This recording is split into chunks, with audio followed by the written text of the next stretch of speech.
코와 입을 통해서 공기가 빨리 들어오는 겁니다. 그래서 쉽게 말하면 여기를 내려주면 공기가 여기 있던 공기가 쏙 빨려 들어오는 거예요. 근데 잘못 생각하면 우리는 공기를 내가 빨아들인다고 생각, 마치 코와 뭐 여기서 뭐 빨듯이 빨아들인다고 생각하는데 이렇게 되면 경직되기가 쉽거든요. 그러니까 편안하게 여기서 횡격막이 내려가면서 내장이 눌려서 배가 나오거든요. 그 생각을 어떻게 바꾸냐면 이 배 가죽 근육들이 밖으로 당겨서 횡격막이 내려온다고 생각하시면 조금 더 편하실 수 있습니다. 이해하셨나요? 그러면 가슴에 하나 손을 대시고 뒤에 손을 대시면 가슴은 움직이지 말고 가볍게 등에까지 숨이 들어온다고 생각하시면 처음에는 등에까지 안 들어올 수도 있습니다. 자, 보세요. 그것도 코로 천천히.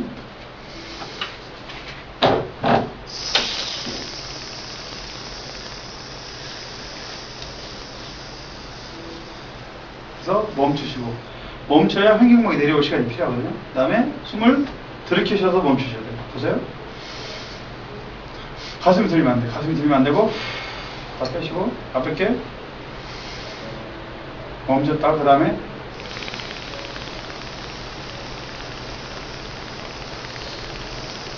이게 내려갈 때 네. 저 숨이 들어오는 건가요? 그렇죠. 내려갈 때 횡격막이 내려가니까 주사기 있지 않습니까? 주사기를 꼭지를 바꿔서 당기면 바람이 여기에 손가락이 빨려 들어가지 않습니까? 그때 딱 뛰면서 공기가 빨려 들어가죠. 마치 여기가 주사기 밑이라고 생각하고 여기 피스톤 여기 있는 거죠. 여기가 뚝 횡격막이 쫙 내려가면 여기로 공기가 혀파로 공기가 빨려 들어오는 거죠. 이해하셨죠? 그러니까 호흡이 두 가지입니다. 잠자는 호흡과 말이나 노래할 때 보는 호흡이 달라요. 잠잘 때는 어떻게 하냐면 우리 잠잘 때 그러니까 횡격막이 내려다가 바로 올라갑니다. 왜? 잠잘 때는 산소를 들이키고 탄소를 내보내는 작용만 필요하거든요. 다른 게 필요 없습니다. 근데 노래를 하거나 말을 하거나 이럴 때는 성대를 울려야 되고 공명이 필요하기 때문에 압력이 필요합니다. 그러면 숨을 들게 했잖아요. 여기서 하 이게 아니고 뭔가 받쳐준 느낌. 횡격막이 분명히 올라가긴 올라가는데 바로 올라가는 것이 아니라 천천히 압력을 바꿔서 근데 요 횡격막을 생각지 마시고 이 배가 뭔가 압력을 풍선에 바람을 넣고서 약간 짜준다는 느낌? 그래서 꼭지는 분명히 풍선 꼭지가 있지 않습니까? 거기에 이 압력이 세면 쓸수록 성대 그 기관지를 통해서 성대를 지나가는 그 압력이 세지겠죠? 성대 그 성문을 지나갈 때 그러면 그 소리를 압력이 세면 그 소리가 고음이 나기가 쉽게 되는 거죠. 이 압력이 세면 그 압력을 잘 사용하는 사람일수록 고음을 잘 낼 가능성이 많고 소리가 클 가능성이 많습니다. 그런데 이제 거기서 이제 호흡이 노래에 있어서 95%를 차지한다고 하는 사람이 있는데 이 호흡을 쓰는데 어떻게 잘못 쓰는 사람이 있냐면 왕자를 잡으면서 마치 화장실에서 변비 걸렸을 때 밀어내는 거죠. 이렇게 쓰면 노래가 안 돼요.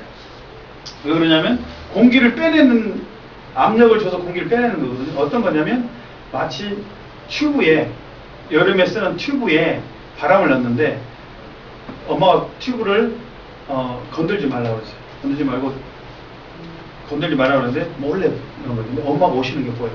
빨리 빼야 됩니다. 공기를 이렇게 빼낼 거 아닙니까? 그러니까 공기가 나가는 구멍은 조그만데 막 압력을 주는 거죠. 근데 그 튜브가 얼었다고 생각해보세요. 그럼 공기 빼려고 빠지지 않겠죠? 그러니까 근육이 경직이 되면 바람이 안 빠져요. 그러니까 많은 사람들 배에 힘을 줘야 된다 그러는데 이게 잘못된 거죠. 이게 아니라 자연스러우면서도 힘이 가게 하는 요게 이제 원리입니다. 노래할 때 이 호흡을 쓰는 데 있어서 분명히 힘은 주는데 경직되지 않겠습니까? 요게 이제 기술입니다. 요 기술을 파악을 하면 노래가 부드러워져요. 고음도 쉽게 올라가고 편해지는 거죠. 그러니까 그런 기술을 여기서 배우시는 겁니다. 이제 보통 아마추어 노래 하시는 분들이 배에 힘은 주긴 줘야겠는데 힘은 주라니까 이렇게 부른다고요. 그러니까 본인이 가진 소리의 10분의 1도 못 내셔요. 어저께 그 한 분이 오셨는데 너무 미소이고 소리도 크고 좋으신 분이 있었어요. 처음에 딱 부르는데 본인의 10분의 1로 소리를 노래를 하시는 거예요. 고음도나하고 다 하시는 거예요. 그런데 호흡 조금 바꿔주니까 가는 길 잡아주니까 소리가 대포 소리가 나는 거예요. 그러니까 약간의 차이거든요.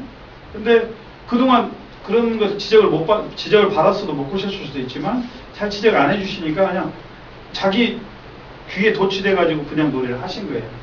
보통 아마추어들의 분들의 어떤 그런 오류가 그런 오류입니다. 분명히 열심히 하고 노래도 내고 음정도 다 내고 가사도 열심히 읽고 다 하셨는데 결국 안 되는 건 부드럽게 호흡을 쓰는 거예요. 그 방법을 모르시니까 문제가 되는 거예요. 그 방법만 알면 일단 노래가 쉬워집니다. 그리고 쉽게 말하면 여기 연기를 피우신다면 그 연기는 자동으로 어딘가 뚫어서 공기에 뚫린 곳을 찾아서 가거든요. 굴뚝을 찾아서.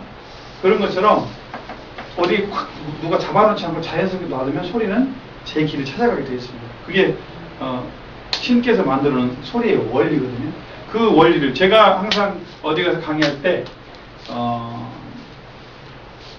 성가대 특히 강의할 때 이렇게 표현합니다. 제목이 어떻게 되냐면 발성 속에 숨겨놓은 하나님의 섭리, 이렇게 제가 타이틀을 잡는데 하나님의 섭리 가운데서 발성이 다 나오거든요. 호흡을 낮추면 포지션이 올라갑니다. 이게 그런 거예요. 자기 자신을 낮추면 하나님께서 높이신다는 말씀이 있는 것처럼 호흡이 낮아지면 포지션이 올라가요. 호흡이 낮아진다는 얘기는 밑에서 딱 짜주니까 어떻게 돼요? 압력이 더 생기는 거예요. 그러니까 당연히 포지션이 올라갑니다. 목을 잡지 않는 이상 포지션이 올라갑니다. 그래서 그런 원리들을 찾아가는 거죠. 그러니까 하나님이 사람을 만들어 놨을 때, 발성기관을 만들어 놨을 때 가장 완벽한 발성기관으로 만들어 놨는데 그걸 우리가 성장하면서 잊어버린 거죠. 사실 어린애들은 울 때 밤새도록 울어도 목이 안 쉽니다.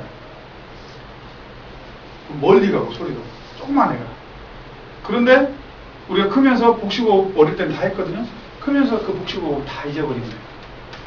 어린애들 다 복식호흡이에요. 100%. 이렇게 쉬면 병들의 피놓고는 다 복식호흡을 하게 되어 있습니다. 횡격막이 활발하게 움직입니다. 그러니까 계속 그렇게 울거든요. 그걸 어릴 때 우리가 가졌던 것을 다 잊어버린 거예요. 지금 그걸 다시 회복하는 거예요. 다시 신께서 만들었던 그 메커니즘을 다시 회복하는 것 뿐이에요. 어릴 때 목 잡고 부르는 애기 없거든요. 근데 어른이 돼서 목을 잡고 노래를 하거든요. 그런 것들입니다. 그래서 말씀드렸듯이 호흡을 가볍게 숨을 안 할 테니라고 해서 숨을 쉬고서 들어갔으면 그때 한번 다져주셔야 됩니다. 딱 멈췄다가 시작을 해야 돼요. 그렇지 않으면 어떻게 되면 노래를 내 고향 이게라 내 고향 남쪽 바다 한번 딱 잡아서 다져주셔야 돼요. 다져줘야 소리가 어떻게 보면 뭐랄까 낭비하지 않고 호흡을 낭비하지 않고 쓸 수 있는 방법입니다. 이해하셨죠? 그래서 다시 한번요. 잡으시고 등까지 그 숨이 들어오신 다음 좋으실 거예요. 숨 들어오세요. 이렇게 해서 예? 여기까지 오네요. 예. 오실 수 있는 정도죠. 그죠? 그 숨. 예. 들어오시고요. 숨을 예. 선생님 가죠. 예. 그리고 더 깊이 들어오면 좋습니다. 가슴으로 올라가고 다시 예, 여기까지 잘하셨어요? 그래서 이제 우리 선생님 원장님 같은 경우는 몸이 얇으시잖아요. 여기 근육이 없단 말이에요. 그러면 밑으로 생각을 더 깊이 가셔야 돼요. 왜냐하면 저처럼 국장님이나 우리 박사님처럼 이렇게 베들레헴이신 분들은 이 근육들과 불어날 수 있는 가능성이 많지 않습니까? 근데 이제 그런 근육들이 부족하다 보면 잘못하면 힘을 주게 돼 있어요. 그러니까 이게 좀 깊이 들어간다는 느낌, 밑으로.